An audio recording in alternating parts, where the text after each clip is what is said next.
My name is Birika. I am a Maasai elder and I am a medicine man.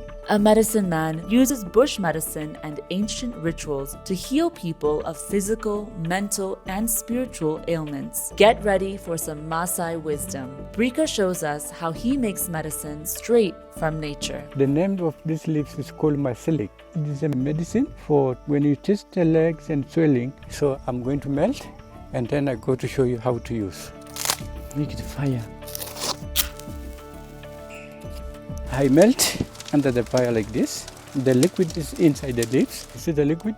The leaves, when it's warm, you do like this, where the problem is, and then this liquid go inside the legs, and then the swelling go down. See, this liquid is a medicine. Birika inherited his indigenous wisdom from his father, a medicine man who lived 100 years. I go with my father into the nature. I stay with him every day. Now I'm teaching also my children. The nature is very good for the human being.